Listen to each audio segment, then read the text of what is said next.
24/7 denke ich immer noch an dich. Heute bist du nicht mehr da, jetzt ist das Rampenlicht. Bienvenidos a Algoritmos Cotidianos. Hoy día seguimos un nuevo episodio. Vengan a descubrir qué cosas interesantes tiene el backend.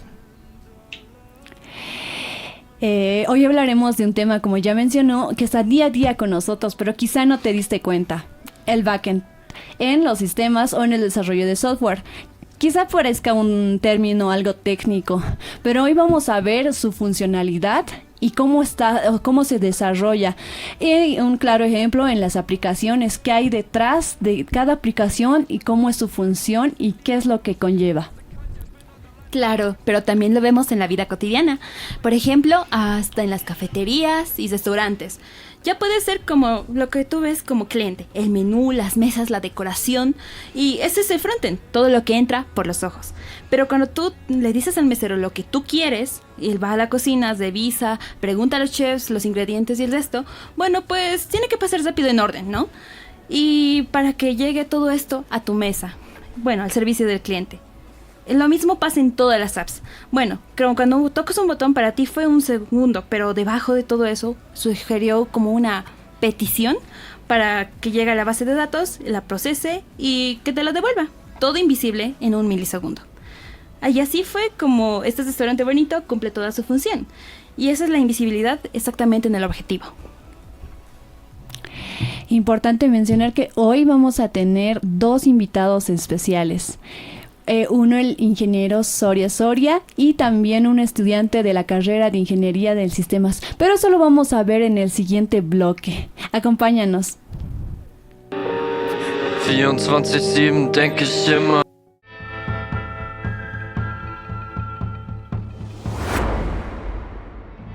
Tu segundo día y ya llegas un minuto tarde.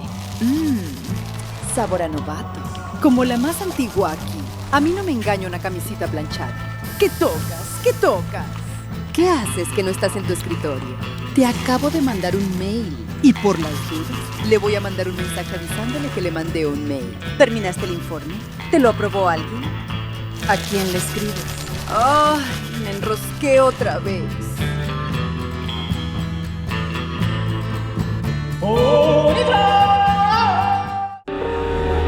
24/7 denke ich immer noch an dich. Heute bist du. Bueno, y volvemos a Algoritmos Cotidianos. Hoy día tenemos un invitado muy interesante, el ingeniero Soria. Él hoy día nos va a explicar qué cosas y qué interesante tiene el backend. Ingeniero, bienvenido. Le vamos a hacer algunas preguntitas para tener un poquito más de información sobre el backend. Y también creo que es importante, ¿no? Primero, ¿qué es el backend y qué importancia tiene en el desarrollo del software? De acuerdo, muchas gracias. Primero, gracias por la bienvenida y por la invitación a todos ustedes sobre el backend. La definición se puede entregar de diferentes formas, desde las más sencillas y cotidianas. Simplemente se trata de todo lo que se ejecuta en los servidores, aquello que las personas de la calle no lo ven en las aplicaciones. Nosotros tenemos una aplicación en la que podemos ver botones, formularios, en sí las páginas que nos muestran de cara. Ese es el front-end. También es una rama interesante y profunda, pero todo lo que se ejecuta por detrás sería el backend, lo que está oculto para los usuarios. La importancia es que guarda los datos, utiliza las bases de datos para poder gestionar todos esos recursos propios de cada usuario. Así que es fundamental porque se trata con la seguridad de todos esos datos. Hablando también un poco más del tema, ¿qué es lo que usted cree que es más fundamental que un estudiante pueda desarrollar para el backend? De acuerdo. Si un estudiante quisiera dedicarse al lado del backend, tendría que conocer sobre programación, sobre bases de datos y redes. Esos son los tres pilares fundamentales. Sobre eso, claro que hoy en día, por ejemplo, quizá me estoy adelantando a sus buenas preguntas, pero hoy en día lo que se requiere en las empresas son el desarrollo de DevOps como una rama fundamental. Así que además de conocer de base de datos, de redes, de programación, que es fundamental, también sería necesario trabajar con DevOps, que es una automatización de todas las aplicaciones. Ya mencionando un poco, ¿no?, del DevOps, ¿nos podría hablar un poquito más de qué es un DevOps? DevOps, operaciones en desarrollo. Se refiere a un un trazado de pasos automatizados al momento de desarrollar la aplicación. Ya quedó atrás el hecho de estar primero creando un programa, luego llevándolo a otra persona para que haga pruebas y si todo marcha bien, finalmente publicándola con una tercera persona. Esos son pasos muy lentos, con muchos procedimientos que pueden generar más problemas que soluciones. La idea hoy en día es la automatización, que luego de darle un clic, al terminar de desarrollar una aplicación, automáticamente se genere el ejecutable, automáticamente se hagan unas pruebas predefinidas y si las pasa, automáticamente que se publique, por ejemplo, en la tienda de App Store o Play Store. Todo ese paso automático se lo tiene que configurar primero, por supuesto. Tienen que haber personas, los desarrolladores, que lo configuren de antemano, que sepan qué pruebas debería de pasar cada aplicación para que pueda ser considerada como válida o positiva. Muy interesante. Bueno, ingeniero, y hablando de seguridad, como usted dijo, ¿qué cosas usted cree que debería tener un sistema de backend para que tenga la seguridad necesaria y mantenga en seguridad los datos de los usuarios? De acuerdo. Esta pregunta es muy genial. No siempre se va a acompañar con la parte técnica. Más que todo, se tiene que profundizar en una parte teórica e incluso jurídica para cumplir todo esto. Pero me voy a centrar en el lado técnico. Se necesita profundizar con auditoría informática. He visto que acá sí lo manejan en la carrera como una materia y es fundamental, es importante. Me alegra que lo toquen como una materia usual para que salga un profesional conociendo al respecto. Porque lo normal hasta hoy en día es que un profesional tenga que estudiar un diplomado posgrado para enterarse de auditoría informática. Entonces, ¿qué es la auditoría informática? Es un conjunto de estándares a nivel internacional. Son estándares que obligan a que un sistema, por ejemplo, cumpla con ciertas capas de seguridad en específico. Son unos ISOs, no son simplemente reglas que las han dicho porque sí, son ISOs, estándares formales, que van a garantizar la disponibilidad de la información, que se procure que esté disponible aunque el servidor se caiga. Es muy raro que WhatsApp se caiga, es raro, de hecho es tan raro que se vuelve noticia, siempre nos extrañamos, vemos tendencias, ¿no? en Twitter o X hoy en día. Así que eso se logra gracias al cumplimiento de estos estándares. La disponibilidad procura prevenir cómo podrías lograr que tu aplicación siempre esté disponible. No solamente que exista un servidor, la idea sería tener 2, 3 o 4. Estas grandes empresas tienen decenas de servidores. No van a estar todos en un edificio, sería catastrófico. Si se va la luz en el edificio, todos nuestros servidores se van. La idea es que estén distribuidos. No solo en una ciudad, puede ser a nivel departamental, a nivel internacional. Así es como lo logran. En algún país se puede ir la luz, se puede cortar o puede haber algún derrumbe, no hay problema, tienen otras réplicas. Además de eso está la capa de seguridad dentro de la auditoría informática para preservar los datos en la base de datos. Por ejemplo, algo muy básico, pero que muchos descuidan, es que en una base de datos, al inicio, se deben de crear primero los usuarios y darle roles, o sea, importancia. Es como en esta institución, en esta universidad, todos podemos acceder, pero en diferente grado. Existen personas que tienen las llaves, así que pueden acceder incluso a medianoche. Nosotros como estudiantes o docentes podemos acceder, pero no a medianoche. Así que hay autorizaciones y también permisos. Los roles que podemos cumplir. Yo puedo entrar hasta ciertas aulas más que ustedes, quizá. Y ustedes pueden entrar a otras aulas en las que yo estoy restringido, quizá. Hay diferentes roles de importancia. Cuando uno crea un sistema al inicio, y esto más que todo si lo hace de forma empírica, sin tener esa preparación formal, o preguntándole a ChatGPT, entonces no se va a enterar acerca de esos roles y esa importancia, porque le va a dar la solución de plano. Tienes que crear una base de datos, tienes que crear usuarios y utilizarlos, pero no te va a decir la importancia de crear varios usuarios con diferentes permisos y passwords. Es lo fundamental que se tiene que cuidar hoy en día. Y ya que mencionó roles, ¿no? Aquí una preguntita que dice, ¿qué rol cumple la arquitectura de software en backend? Perfecto. El rol que cumple es fundamental. La arquitectura es la manera en la que se va a construir esta aplicación, igual que ocurre con la arquitectura propiamente dicha, como profesión. cualquiera puede construir su casa. Si tenemos el dinero suficiente y tenemos un terreno, podemos construir nuestra casa sin tener que pagar arquitectos ni albañiles. Si somos tacaños o desconfiamos de las personas, lo podemos hacer. El problema está en cuán bonito se va a ver al final y cuán efectivo va a ser. Si yo no tengo ninguna idea sobre la construcción de casas, podría construir un ambiente, 4 paredes y un techo, nada más. En una esquina que esté mi habitación, en otra esquina mi baño y en otra esquina mi cocina. ¿Va a funcionar? Claro que sí, pero se ve horrible, estéticamente horrible, incluso podría ser antihigiénico si no pongo paredes de por medio. Lo mismo ocurre con las aplicaciones. De forma sencilla, uno conociendo los fundamentos de la programación puede crear sus propias aplicaciones sin ningún problema. La idea está después. ¿Podrás ampliarla sin tener que derrumbar? Si en el ejemplo de la casa que les menciono, que yo la hice con mis manos, con adobe y arcilla, funcionará así, estoy satisfecho, pero más adelante podría tener familia y quisiera darles un piso a cada uno de mis hijos. Tengo 5 hijos, 5 pisos más.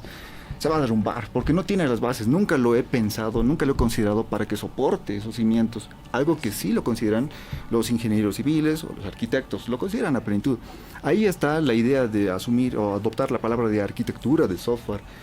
Es saber desarrollar una aplicación, pero con miras a futuro. De hecho, en informática se le llama la escalabilidad. A esa idea de poder crear las aplicaciones o crearlas para que puedan crecer sin tener que derrumbar cosas, sin ningún error, que se puedan ampliar de forma orgánica. Forma orgánica. Así que ahí está el rol fundamental con DevOps o el backend. De hecho, la pregunta era, ahí está el rol de la arquitectura de software. Es fundamental porque es desde el inicio, desde la etapa de diseño, desde los bocetos iniciales ya hay que considerar cómo podría crecer la empresa. Y así, ¿no? Para poder ver si se expande, si puede tener mejorías, yo creo, ¿no? En esa parte para poder modificarlo, ¿no? Exacto. Interesante. Aquí ahora también mencionó la parte del frontend. ¿Qué diferencia hay entre el frontend y el backend? De acuerdo. En el frontend se logra diseñar una interfaz amigable con el usuario. Ahí entra UX, la experiencia de usuario. Cómo nosotros cuando trabajamos o cuando nos instalamos una red social ya sabemos por dónde ir, sabemos qué buscar, y de eso se sorprenden nuestras mamás, nuestros papás, porque se preguntan ¿cómo puedo cambiar la foto de mi perfil? Y aunque tú nunca hayas visto esa aplicación, como que sabes dónde tienes que ingresar, ¿sabes? Y le dices, pero esto es obvio, eso es la experiencia de usuario. Se lo ha diseñado a partir de estudios, no es casualidad, sino es a partir de estudios que han extraído lo más popular de nuestra cultura informática a nivel mundial. Son comportamientos, no es algo tan frío como decir que cualquier mamífero va a saber navegar en esto, no se puede, sino es sobre un estudio hacia los usuarios propiamente dichos. ¿Cuáles son sus hábitos usuales desde tantos años que hemos estado empapados en tecnología? Entonces, el front-end tiene esa capa profunda de estudio, por supuesto, pero en resumen sería todo aquello que se ve, las imágenes, el audio, los colores mismos. Quienes más deberían dominarlo, a mi parecer, claro, con una fusión, por supuesto, serían los de diseño gráfico. Ellos son los que conocen más acerca del tratamiento de los colores, de la percepción humana del mensaje, y fusionado con la tecnología, con profesionales en informático, sistemas, se puede lograr aplicaciones muy llamativas y además que sean intuitivas. Todo eso que se ve, que se experimenta con nuestros sentidos, está desarrollado por el front-end, por desarrolladores front-end, mientras que el back-end es el que hace el trabajo duro por detrás de registrar los sucesos que ocurre por el usuario, las peticiones que hace el usuario. Si quiere ver un video en YouTube, el de front-end te muestra todas las miniaturas, esas barritas para arrastrar en tiempo, para adelantar tu video, ¿no?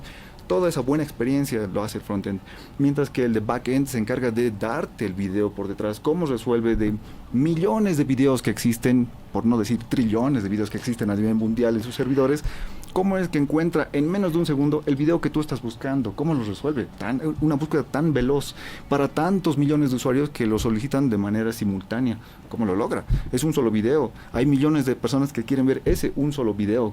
¿Cómo es que se resuelve ese problema? Lo hacen los de backend. Así que ambos pilares son fundamentales, si te das cuenta. La buena experiencia para el usuario, pero también la buena recepción de sus datos. Interesante. Bueno, Hemos mencionado muchas cosas sobre backend, ya que es una área muy, muy extensa. Pero algo que me pareció muy interesante es que usted ha mencionado mucho de los servidores. ¿Qué importancia tiene los servidores en los backends? Por ejemplo, en la inteligencia artificial existen como edificios solo de servidores. Entonces, ¿eso cómo funciona? Bien, este es un mundo cruel pero divertido porque hoy en día los servicios son tan grandes que requieren de servidores que ocupan mucho espacio, mucho espacio. A nivel mundial se les llama granjas de servidores porque literalmente ocupan espacios que antes lo ocupaban granjas de vacas. Entonces se pierde, o si no, también de cultivos, se pierde ese espacio físico. Buenos terrenos han sido desperdiciados para estos servidores. Y de ahí que ya salen estos memes que consumen mucha agua, ¿no? También es cierto, por la refrigeración. Entonces, ¿cuál es su importancia? ¿Por qué tanto? ¿Por qué crecen tanto? Necesitan brindar fácilmente esa respuesta al usuario y de forma inmediata. Como lo mencionaba hace un momento para YouTube, si se está realizando un live, muchas personas quieren ver ese live, no se puede dar a un solo usuario ese video, tiene que estar disponible a todos. Por lo tanto, existen réplicas, pequeñas copias de ese video, casi instantáneas, no solamente en ese lugar, en Estados Unidos, por ejemplo, sino que han fundado otros servidores en diferentes países para mandarles réplicas, copias rápidas.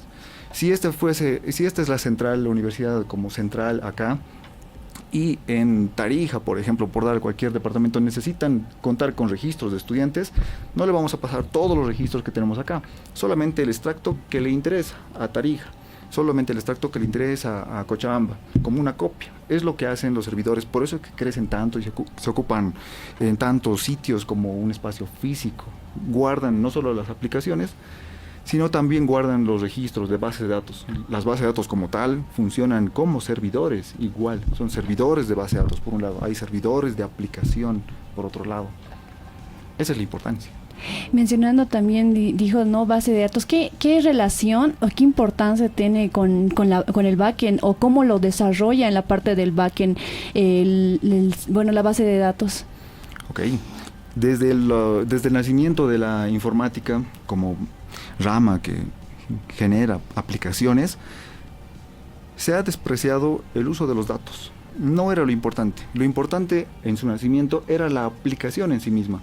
Pero conforme han pasado los años, se ha advertido que, de hecho, lo importante son los datos, los registros que se van a guardar, cualquiera que sea el dato. En una empresa contable, por decir, una asociación de contadores, lo importante son los registros de datos, sus clientes y sus facturas, todo ello, sus movimientos. No los contadores, no el escritorio, no el edificio, sino sus clientes y sus datos. Así que es lo que se advirtió luego de unos pocos años, no voy a decir que se ha atrasado. Así que hoy en día se admite que, por supuesto, que lo importante son los datos, por lo tanto hay que resguardarlos, no la aplicación en sí misma, que también tiene su nivel de importancia, pero lo que está arriba del todo, de esta pirámide de importancia, serían los datos fundamentalmente. Estos datos, de manera arcaica, se los guardaba en Excel. Es un clásico. También hacen memes al respecto. Un Excel no es una base de datos, pero sí que lo utilizan muchas personas para guardar sus registros de manera rápida, organizada, e incluso armar ciertas pequeñas consultas, obtener resultados, sumatorias o promedios, etc. Pero para empresas que van creciendo cada vez más y más, es necesario una mejor organización. Estos Excel ya no son suficientes. Ahí es cuando nació la idea del manejo de bases de datos, hace muchos años atrás. Es divertido ver documentales al respecto, ver cómo es que lo trataban, cómo nacía lentamente la idea de la base de datos. Pero hoy en día se han vuelto unos monstruos muy, muy gigantescos. Lo bueno es que para el manejo de estas bases de datos existen servidores de paga, como también gratuitos. PostgreSQL es un servidor robusto, inmenso, de código abierto y gratuito. Así que eso es lo mejor que nos pudo pasar.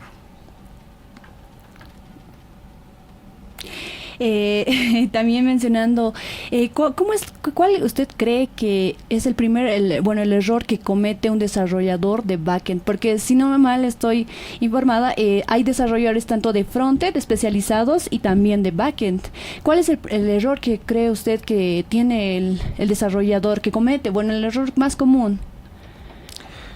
Los podría resumir en dos: no adoptar una arquitectura correcta y no estar siguiendo las tendencias actuales. una arquitectura correcta. Hemos hablado sobre la arquitectura del software. La que hoy en día para backend se maneja más, la que está de moda hoy en día, es la arquitectura de microservicios, que es separar por módulos tu aplicación. Si alguno de estos módulos se cae, el resto va a seguir funcionando. Muy diferente a que fuese monolítica. Imaginemos esta universidad nuevamente.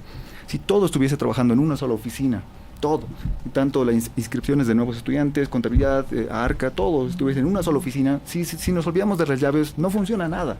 Un día completo perdido. Pero como lo vemos ahora, está en diferentes oficinas, cada uno con sus propios sistemas y computadoras, así que si no vienen los de contabilidad, por ejemplo, el resto va a funcionar normal, las clases se van a desarrollar de manera normal. Esa es una arquitectura de microservicios, está separado en pequeños bloques. Si no sigue eso, es un gran error al momento de trabajar con backend. Ahora, también he mencionado sobre las nuevas tendencias. Las nuevas tendencias, como su nombre lo dice, son modas que se siguen. En la informática también existen estas modas. No se puede regir todo en un libro. No estamos para leer un libro, porque la tecnología siempre va evolucionando y cambiando. Así que seguramente de acá a unos meses aparecerá una nueva tecnología que va a modificar la arquitectura para desarrollar backend. Un ejemplo claro es recientemente el manejo de la nube. Bolivia, por ejemplo, está migrando todas sus aplicaciones hacia la nube. Es un proceso aún vigente, no todas lo están. En Bolivia, me voy a seguir agarrando de esto, están trabajando en desarrollar backend de manera medida. No es algo que compramos del exterior, así que por lo tanto, por lo menos en la informática, Bolivia produce su propio material internamente. Somos capaces, nos falta.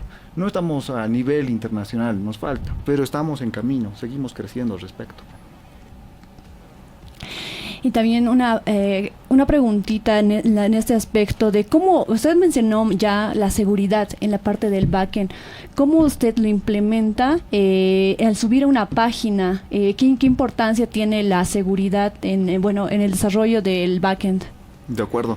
Lo primero que debería de considerarse para esto, lo primero y fundamental, bueno, de hecho, básico más que fundamental, sería considerar una página que tenga un certificado HTTPS. Esa S es de seguridad, es lo básico, porque cuando uno está dando sus primeros pasos, lo primero que quiere es ver su página en internet, no importa cómo, lo subes de alguna forma y ya está. Generalmente cuando ocurre eso es que estás trabajando con algún servidor gratuito o hosteándolo desde tu propia computadora, que se puede, es solamente jugar y meterse, pero desde tu computadora de casa puedes publicar tu paginita y va a estar con HTTP, sin la capa de seguridad. Esa capa de seguridad es un certificado que se comparte con el público, tiene una parte oficial de cara al público que le da legitimidad. En el certificado dice que es auténtica la página pepito.com, es auténtica y legítima. ¿Quién lo dice? Ahí hay una autoridad que lo firma. Para prácticas, claro, si yo quiero practicar desde mi computadora cómo se vería con HTTPS, puedo generarme mi propio certificado. Eso no tiene ningún peso legal. Es de hecho muy vulnerable si yo utilizo ese certificado autofirmado para salir al mundo. Pero a nivel mundial, hoy en día las soluciones son más sencillas porque, como una buena capa de seguridad, terminando de responder tu pregunta, se podría utilizar servicios en la nube, como de Amazon Web Services o Google Cloud, que ya nos ofrecen esa capa de seguridad de entrada, además de la gestión de los usuarios, que te había mencionado que es parte fundamental, la gestión de usuarios y roles. Estos servicios en la nube ya nos lo facilitan. Por lo tanto, nos concentramos solamente en la seguridad interna de la aplicación. Sí, me hizo recuerdo cuando entras o navegas a una aplicación o plataforma, en la parte de Google siempre te aparece como un candadito, este está seguro, la página está seguro y puedes aceptar sus cookies. Yo creo que ahí en esa parte se empieza a desarrollar el backend, ¿cierto? Exacto, sí, es el punto de partida. Bueno, es un tema realmente muy extenso, podríamos estar aquí hablando horas sobre backend, es muy interesante todas sus partes. Y agradecerle mucho a nuestro invitado especial, el ingeniero Rubén Soria. Y nos vemos en Algoritmos Cotidianos una próxima vez. Un gusto, ingeniero, por estar aquí con nosotros, como ya dijimos. También queríamos una recomendación, ¿qué es lo que daría a los estudiantes que están empezando a interesarse por el desarrollo de backend? ¿Qué es la recomendación que usted les daría? De acuerdo. Antes de despedirnos. No descuiden sobre la gestión de la seguridad. Además, pueden profundizar acerca de DevOps, lo mencioné. es lo que hoy en día se busca. No solamente profesionales en backend. Antiguamente sí, se los buscaba desarrollador frontend, desarrollador backend. Hoy en día se busca un todo en uno. Es lo triste de la realidad. Quieren que un profesional cumpla con todo, no solamente el backend, sino también el frontend. Así que ahí es donde ingresaría el full stack, el desarrollador full stack, listo para todo. Tu mochila llena de computadoras, llena de cables, tienes que saber no solamente desarrollo, sino también mantenimiento, monitoreo y protección de vulnerabilidades. No descuiden entonces DevOps para apuntar a ser un full stack. Y la capa de seguridad, la teoría, la legislación, es algo que puede sonar tedioso. La auditoría informática es un buen punto de inicio. Esos tres pilares fundamentales les propondría para los estudiantes y no quedarse atrás hacia el futuro, que tan cambiante, para que puedan ser unos profesionales requeridos. Muchas gracias por la entrevista, querido ingeniero. Entramos en un corte y muchas gracias. Gracias a ustedes.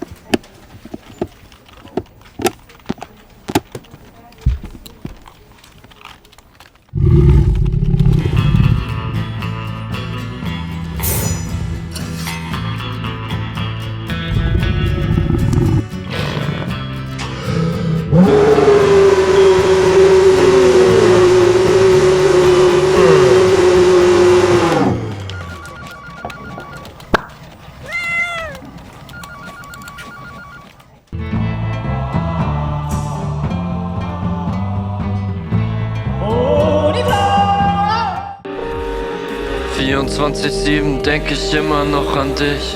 Heute bist du. ¿Cómo están, amigos? Y volvemos del corte aquí con nuestro invitado, el estudiante André Candia, que nos va a explicar un poco más sobre el funcionamiento de las apps mediante el backend.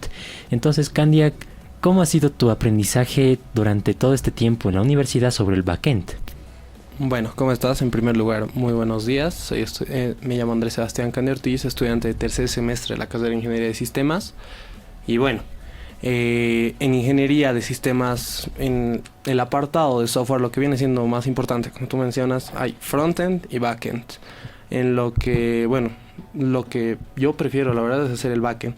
La experiencia como tal es el desarrollo de la lógica. Y bueno, muy aparte de simplemente, bueno, de hacer sistemas como tal, el desarrollo de backend en la variedad de lenguajes de programación que existen implica manejar lógica, o sea, cosa que, claro, actualmente la inteligencia artificial puede cubrir eso, pero siempre es lo que quiere el usuario, el cliente final, por lo que, claro, está bien desarrollar de una forma más rápida, más efectiva con inteligencia artificial, pero siempre nos tenemos que basar en lo que el usuario nos pide, ¿no? Porque claro, no podemos especificar sí o sí si hay, por ejemplo, el caso de una tienda, de un sistema de inventario. Por ejemplo, ChatGPT no sabe cómo funciona una tienda en el día a día boliviano, ¿no? Eso es cierto. Claro, así que nosotros le tenemos que dar ese toque y eso es lo que vamos desarrollando en la carrera. Vale. Me dijiste que se emplea el uso de la lógica. ¿Me podrías explicar más cómo es ese empleado de la lógica a lo que es el sistema? Claro, inicia justamente desde el inicio de nuestras vidas. Aunque no seas ingeniero de sistemas, tú aplicas un orden para todo, llamado algoritmos, ¿no? Sí. Justamente el hecho de manejar pasos ordenados para llegar a un que pasan por un proceso para posteriormente tener una salida. Y esa salida, en nuestro caso, cuando ya pensamos de forma macro industrial, sí, ahí tenemos que pensar qué es lo que quiere el usuario, vale decir, un sistema completo que realice como te indicaba, ¿no? El ejemplo de realizar un inventario, pero a la escala de esa empresa, de qué producto se maneja, y justamente aplicando en problemas del día a día. Tal ejemplo, nuestro diario vivir, un ejemplo de lógica. ¿Qué hacemos al despertar? Lo primero, obviamente, despertar, salir de la cama, lavarnos los dientes, y etcétera, que cada uno maneja una lógica diaria, cada día. Posterior a eso, cuando ya hablando un poco más de la carrera, inicias con un tema llamado algoritmos, ¿no? Ese tema es el desarrollo, bueno, es la secuencia de pasos ordenados para realizar procedimientos simples como una suma. En primer lugar, mostrar un mensaje indicando qué estamos buscando en este problema. Por otro lado, el tema de pedir los números que necesitamos al usuario. Y por otro lado, después realizar la suma como tal. Desde ahí inicia la lógica a posteriormente complicarse. Porque tengamos en cuenta que la lógica no solo es para hacer operaciones matemáticas, operaciones euclidianas, trigonométricas, etcétera. Porque recordemos que matemática tiene fuerte base sobre cualquier ingeniería. Exactamente. Así que desde ahí inicia la lógica, ¿no? Sí. Y pasándonos a lo que es, un poco más avanzado, el desarrollo de sitios web, de aplicaciones. Vale. Tales lenguajes como PHP, JavaScript, que tienen, vale decir, estructuras de código más específicas, más sofisticadas, pero que tienen la misma lógica que el inicio. Si al inicio en un algoritmo que, como tú y yo sabemos, lo iniciamos en papel, ¿no? Exactamente, en un dibujo, cierto. un dibujo clave, y posterior a eso pasas a simplemente visualizarlo en tu cabeza. Ya no hay la necesidad de hacer un diagrama de flujo, pero sí ya sabes cómo transportarlo a algo más complicado. Una suma, pero tal vez una suma, por ejemplo, aplicando términos trigonométricos, un SOHCAHTOA, un seno opuesto, hipotenusa, etcétera. Ese tipo de funciones trigonométricas, o actualmente el manejo en las bases de datos, que necesitamos sacar promedios, necesitamos contar registros que manejan una lógica inicial que se desarrolla desde, como te digo, no es necesario ser ingeniero para tener lógica, pero sí, claro, cuando ya te abocas a la ingeniería como tal, tienes que encontrarle factores claves, ¿no? Vale, entonces la lógica es como que un principio más que básico para la ingeniería, para la que es la construcción de lo que es un algoritmo, al igual de la construcción de una aplicación o un sistema. Entonces, me mencionaste de que al inicio justamente el sistema se compone por front-end y back-end. ¿Qué es la diferencia entre estos dos? ¿Qué es lo que hace de que estos dos no sean tan iguales para compartir la misma rama? Perfecto. Un ingeniero de sistemas abocado a software, que es de lo que estamos hablando, tiene dos partes: cualquier sitio web, cualquier aplicación, cualquier cosa que tiene a la vista el usuario o cliente. Frontend, que viene siendo, en términos generales, lo que ve el usuario, lo que hace intuitivo el manejo de un sitio web, el producto que vendes. Porque si vendes algo que no se vea estético, que no se vea, que no sea fácil de usar, porque recordemos que hay una frase en el entorno de ingeniería de sistemas que es: no hay que subestimar la estupidez del usuario. Por eso hay que manejar puntos, simplemente recontra intuitivos, no tentar a que el usuario tenga que adivinar qué hace qué cosa. Vale decir, con frontend es lo que ve el usuario, en términos generales. Backend es lo que ve el administrador. Es toda la magia que ocurre detrás de esa pinta bonita que hay en el frontend, ¿no? Sí. Estructuración de datos, consultas a una base de datos, estructuras matemáticas, condiciones, bucles, declaración de variables, todo eso que para el usuario, para el cliente final que simplemente te pide: realizame tal vez una calculadora, no ve el proceso que hay, solo ve lo que hay y que funcione, está bien. Pero detrás del frontend hay un proceso, y ese es el backend. Vale, entonces el frontend es básicamente todo lo visual que hace que, digamos, sea atractivo o intuitivo nuestra aplicación o nuestro sistema web. Entonces, con eso, básicamente en el backend me dijiste que se usan a veces lenguajes de PHP y JavaScript.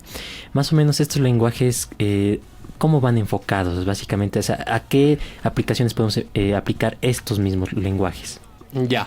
El backend tiene un desarrollo justamente desde el inicio de programación en PSINT, DFD, que son lenguajes de diagramado, para realizar diagramas de flujo, donde ya se hace backend. No tenemos frontend ahí aún, no conocemos lo que es estético. Posterior a eso, el lenguaje de programación materno para nuestra generación es C++, ¿no? C++. Exactamente. Este lenguaje se le puede dar una infinidad de usos, incluso, o sea, para el desarrollo de juegos, incluso ahí investigando un poco se puede realizar hasta sitios web en eso, que no es lo más común y tampoco es lo más adecuado. Posterior a eso hay un lenguaje que le sigue, C#, que viene siendo la madre de los programas de orientación a objetos, ¿no? Sí. En lo que nos dirigimos a funciones y clases. Por otro lado, nos vamos al área del desarrollo web, donde está compuesto por 4 partes. HTML, CSS, que eso es frontend, Vale. netamente lo que ve el usuario, Ya. y HTML un poquito, pero en HTML esas las referencias a lo que es el backend, en PHP Ya. y en JavaScript. Por así ¿Qué decirlo, es como una llamada, es como llamar a esos lenguajes. Justamente, porque nosotros tenemos la maquetación, o sea, el orden de todo lo que ve el usuario en HTML. Sí. Y en CSS le damos la pinta, vale decir. Ah, ya. Pasándonos a PHP y JavaScript, que vienen siendo los lenguajes que le dan utilidad a esto. O sea, que le indicamos, por ejemplo, al nombrar una función, esa función la llamamos en PHP, por ejemplo, y le damos funciones de qué realizar. ¿Y en qué se basa PHP? En C++. ¿En qué se basa JavaScript? C++. Si te sabes C++, que es el lenguaje, como te digo, preferido e inicial para nuestra generación, estás hecho para todos los lenguajes de programación que existen. Porque Vale. todos manejan no la misma sintaxis, cabe ya. recalcar. Ok. No se escribe de la misma forma el código. ya. Pero sí, o sea, pero sí maneja la misma lógica. Un int es un int en cualquier lenguaje de programación. Un int, por si acaso, es una declaración de entero a un número variable. Vale, vale. Entonces, con el PHP y JavaScript, lo que nosotros hacemos en el backend es darle la función o las funciones a nuestro sistema web mediante el frontend, en el cual se estaría mostrando las opciones y en el cual estaríamos haciendo la llamada a estas funciones. Perfecto. Ahora, vamos un poquito más al tema académico.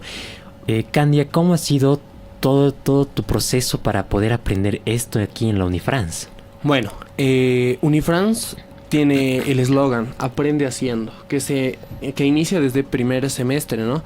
¿Qué es lo bonito? Que en primer lugar acá en Unifrance, un ingeniero de sistemas, ya sea abocado a hardware o software, en las menciones que hay más arriba, en Internet de las Cosas o inteligencia artificial, no te deja siendo un desarrollador, una persona que hace mantenimiento a computadoras, no.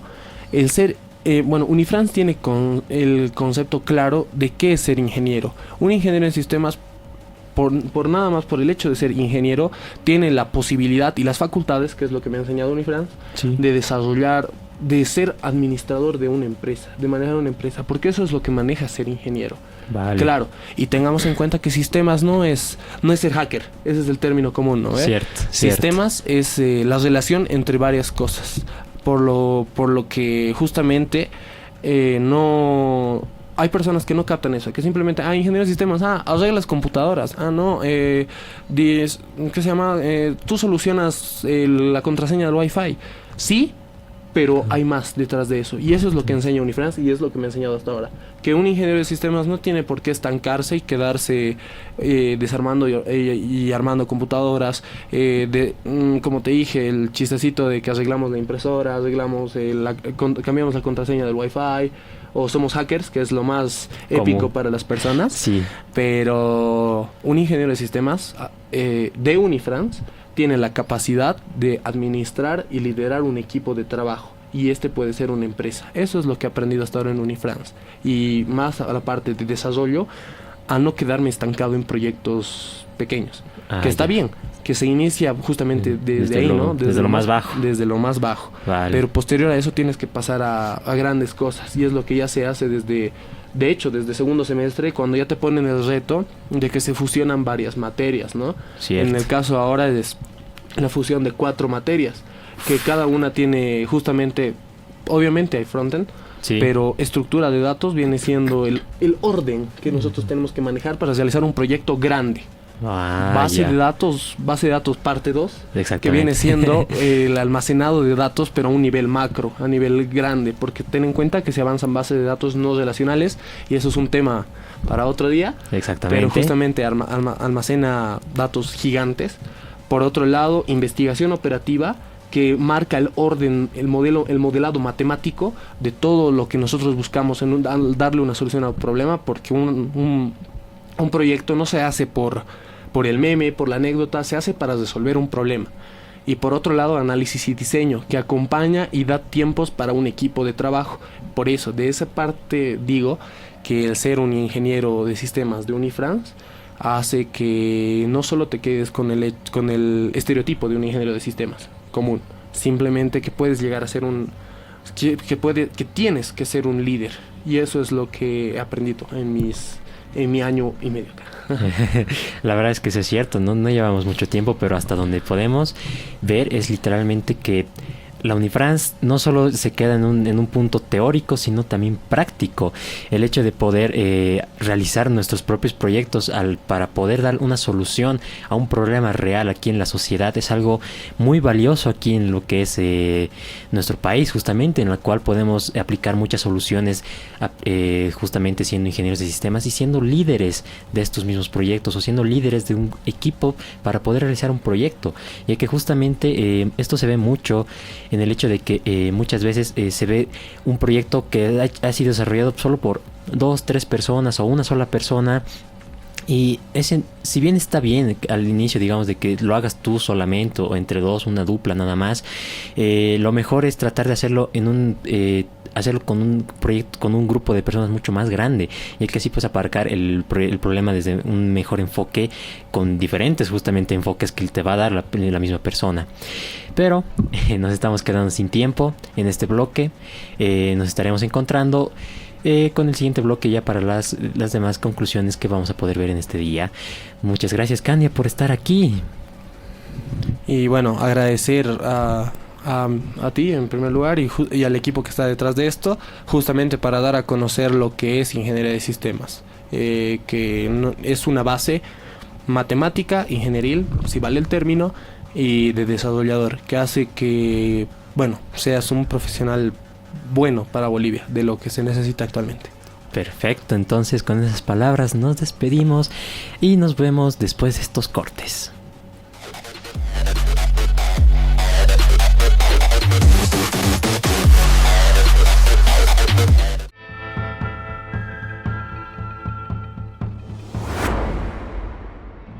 Tu segundo día y ya llegas 1 minuto tarde. Sabor a novato. Como la más antigua aquí. A mí no me engaña una camisita planchada. ¿Qué tocas? ¿Qué tocas? ¿Qué haces que no estás en tu escritorio? Te acabo de mandar un mail. Y por las dudas, le voy a mandar un mensaje avisándole que le mandé un mail. ¿Terminaste el informe? ¿Te lo aprobó alguien? ¿A quién le escribes? ¡Ay! Me enrosqué otra vez.